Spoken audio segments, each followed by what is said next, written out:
Hey guys, how's it going? Welcome back. We've got the Getaria wireless guitar system, 2.4 gigahertz. And if you do get it glitch, you just turn them both off, turn them both on, and then hold down the button on each unit at the same time till they start flashing, and then you let go and they will resync and hopefully get you a clear channel that time. And you know, I usually have very bad luck with 2.4 gigahertz, even 5 gigahertz at times at home. Usually that stuff works perfect at church, right? So I usually take the Boss system to church because it works there and it doesn't work here. Last time I took my Boss system, it didn't work at the church, and I haven't tried it since, but maybe it's a battery thing. Who knows? I have no idea, but I get a little fed up with my Boss unit at this point. But I also broke my UHF set today. I got home and I was taking all the stuff out of my gig bag, and the one unit of the two hit the carpet and it broke. And it literally broke the switch off inside, so I'm going to try and repair it. But I did order a new set of wireless systems, but this is my wife's set, so we got to give some credit to her. This is the GWS-8 system. Now, we did pay $30 for these at the pawn shop, well, 29 bucks,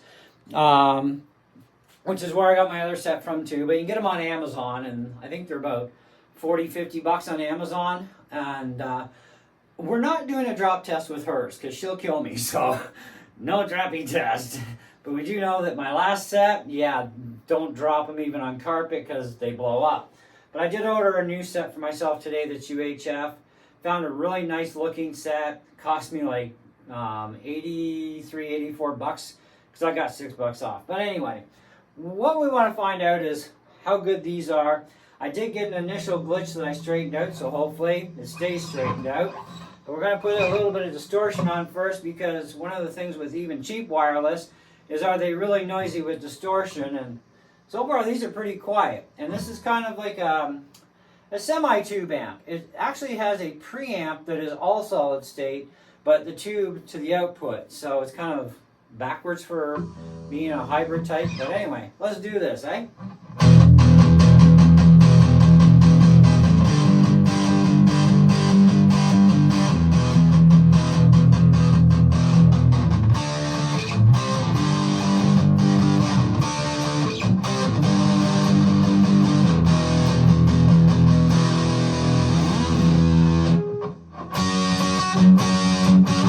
You know, I honestly haven't even played electric guitar in like probably 2 months, 3 months.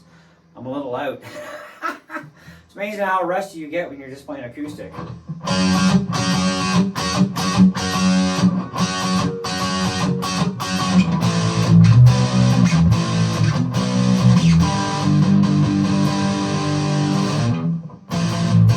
So they are seeming to be pretty clean. Let's check a different amp variant, because I actually have 22 of them on here.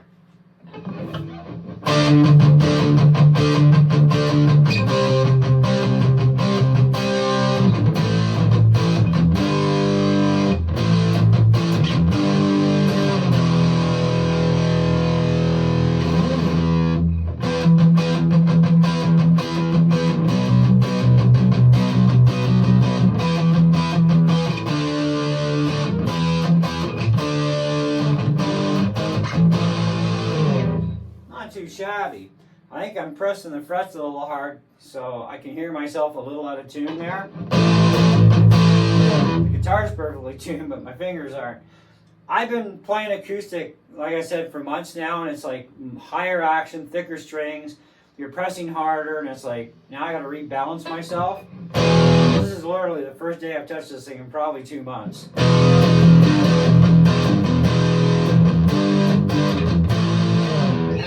Wondering, we are using my iPad Pro 11-inch M2 to record this video, and that's it. So if you don't like the sound, oh well, nothing I can do about it.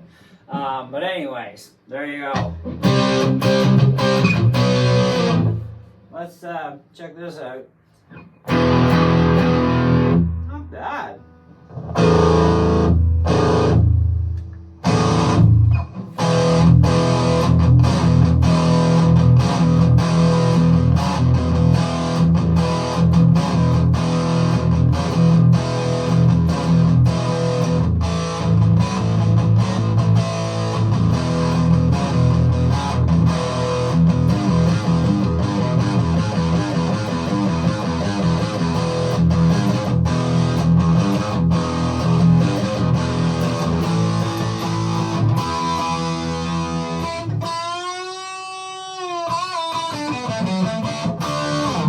did say I was a little rusty, didn't I?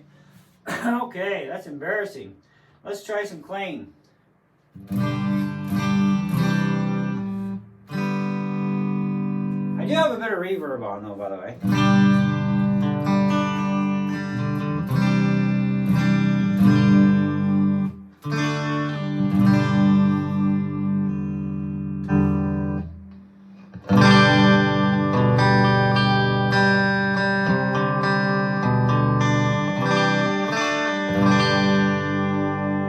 It's actually pretty nice.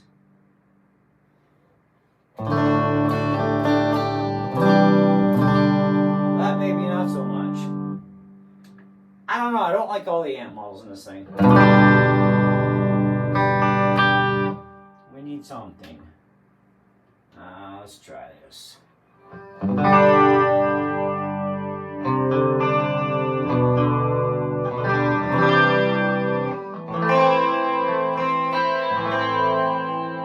Little trebly for me.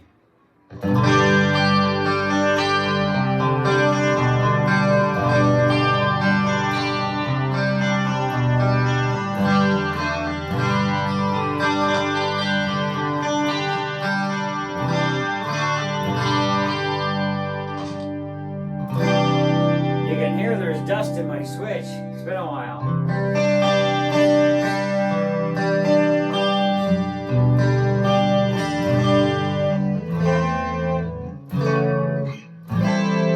At least doing bark boards is easier in electric.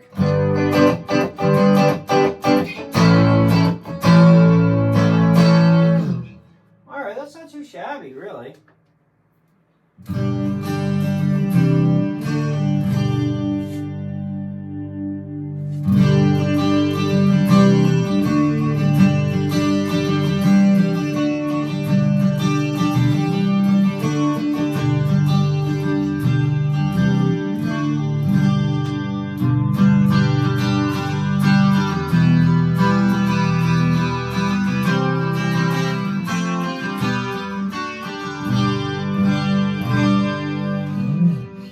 I think overall it's a very nice, clean unit. I don't even see any problems with distortion being like, you know, super gritty or anything. Let's see what we got for the worst distortion. That might be a little nasty.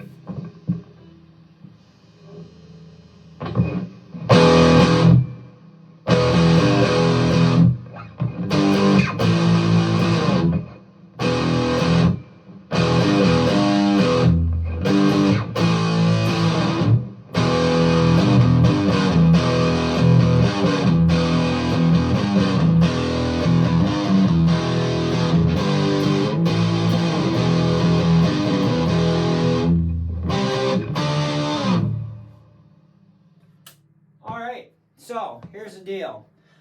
29 bucks was an awesome price, considering what they actually retail for, which is like around almost 60 bucks Canadian.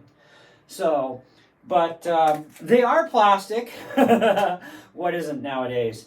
Let me give you a good close-up view of these two while we're at it. But there's plastic and then there's plastic, right? My other set, which is mine, well, they give a whole new meaning to the word sucky plastic. All right, let's grab our chair here and have a sit down with you. So up close and personal, this is what they look like. Okay, now you turn them both this way, you can see these are your only controls. You got on and off, you've got your charge ports, which are micro USB.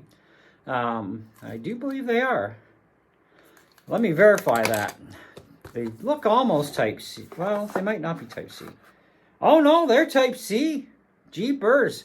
Now there's an improvement for you. So they are actually USB-C. Nice. Sweet. So anyway. Alright, so we got USB-C. That's an upgrade in life. Especially for this sort of thing. But you have the two pairing buttons. Okay. One on each. And what you would do is just turn them both on. And then hold both pairing buttons at the exact same time. Let them start to flash. Once they start flashing a few times, let them go. And then they'll just sync and bind to whatever frequency they find it. appears to be clear. Now, in the little manual here that we get, I honestly haven't even opened the manual yet. I kind of like, it's kind of a no-brainer, pair and pair, right? But they do go over this a little bit here. Now, as far as interference goes, man, they got to start printing stuff bigger because our eyes are all getting bad, every one of us. Okay, interference. Operation is subject to the two following conditions. It may not cause harmful interference. Duh. This device must accept any interference received, including the interference that may cause undesired operation. Okay, well, whatever. Sample rate is 24-bit / 48 kilohertz uncompressed digital transmission. Latency is minus or under 12 milliseconds. Range is 100 feet outdoors. Now, it's probably going to be line of sight, obviously. Total harmonic plus noise distortion is minus 98 dB. Dynamic range is greater than 105 dB. Band is 2.4 gigahertz ISM worldwide, 20 to 20 kilohertz, plus 1 dB / minus 3 dB, 280 degree rotating head, fits most kinds of instruments. USB-C charging port. Now, in going into, when charging the device, the power of the battery is running out will be red. Green means light are available in 3 states. Light up, pairing successful, and the power of the battery is in good condition status. Flash slowly, just turn on but not in pairing status. Fast flash in pairing status. Pairing key long press to turn to pairing status. After powering on, turn the power off after you're done, obviously. How to use.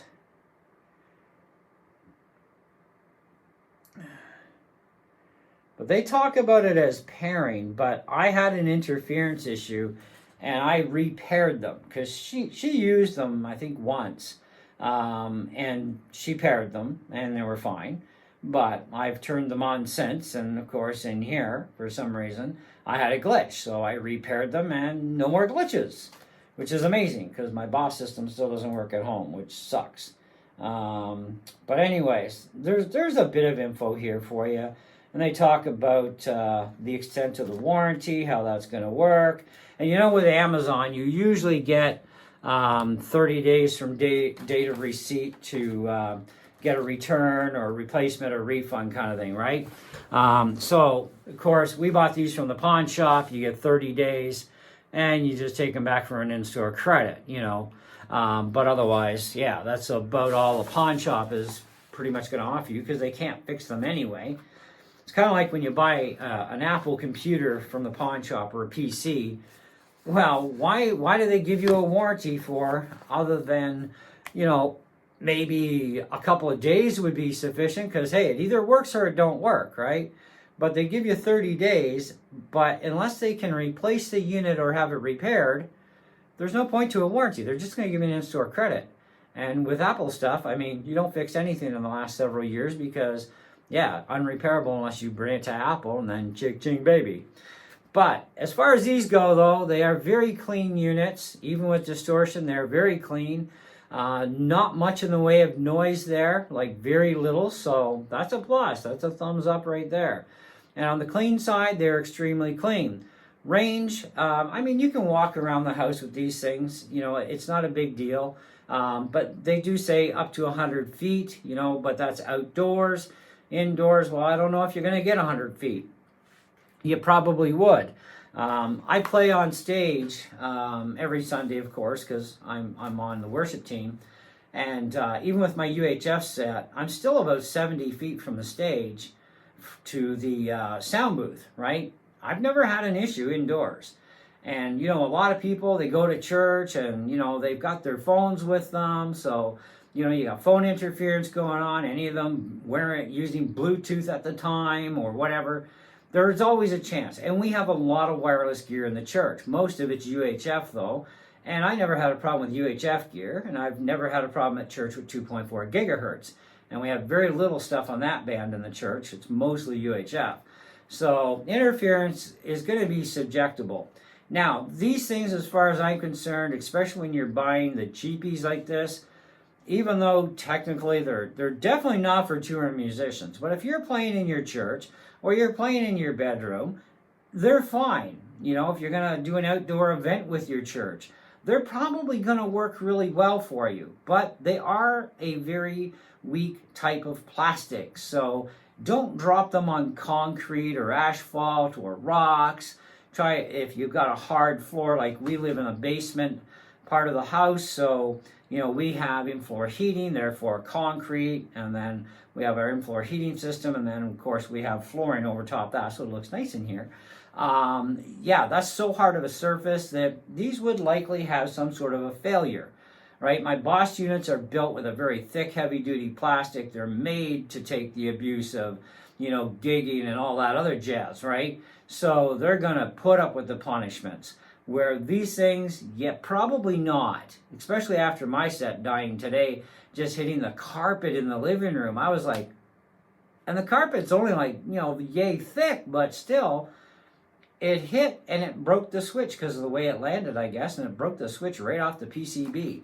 So, oh well, you know, stuff happens. And that's why we're not doing a drop test on my wife's system because, yeah, she'll really be upset if I did that.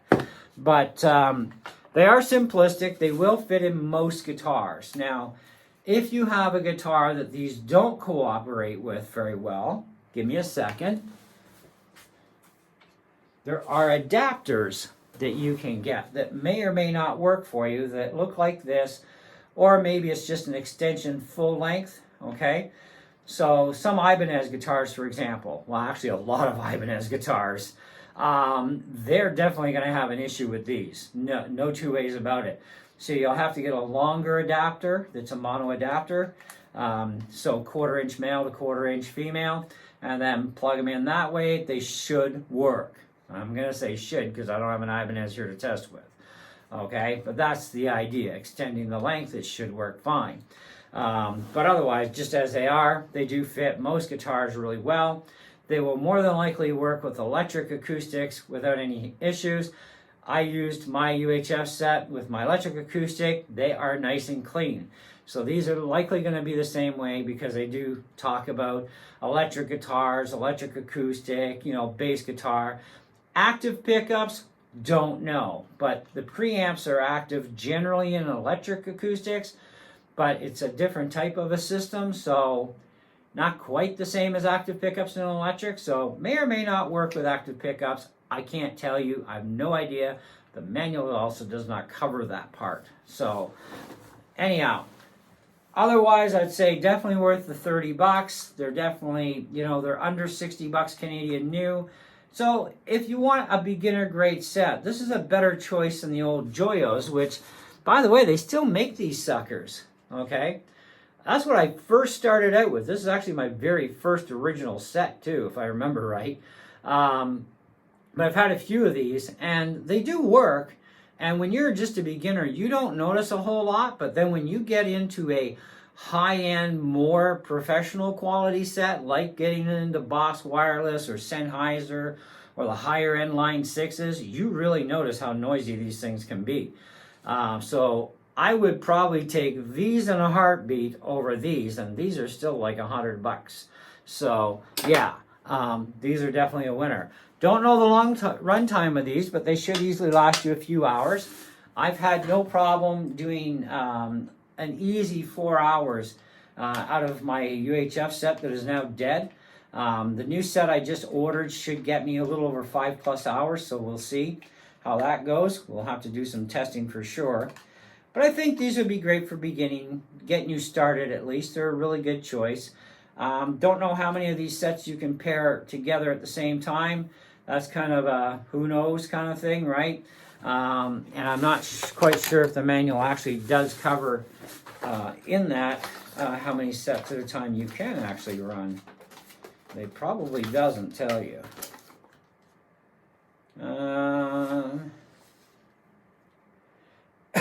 interference. No, actually doesn't even tell you that. Not that I can see here.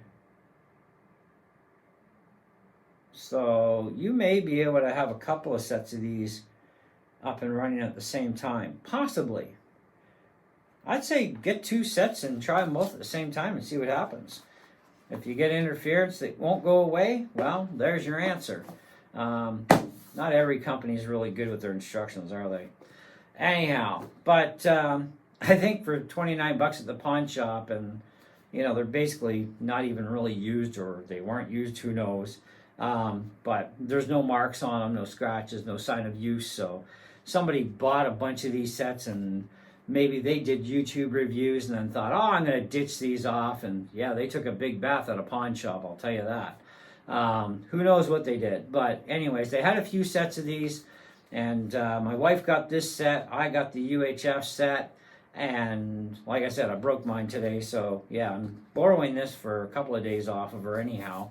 But I wanted to see how they would work. And you know, it's funny that these, I was able to clear the glitch, and I couldn't clear the glitch even at the church with my Boss set. So maybe there's a problem finally going on with my Boss set, because it is a replacement set that Boss sent me. So I don't know. They've been working fine though.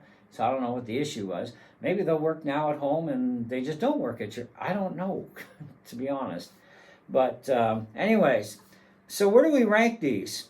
I don't know. I say for what they are, let's give them a 4.5 out of 5. And congratulations on making a not too bad set of wireless there, whoever you are. It's Getaria, I guess you pronounce it. I don't know how you really pronounce the name, but I don't really care. It's kind of like, it's just an off Chinese brand, I guess, and they work. So what do you do?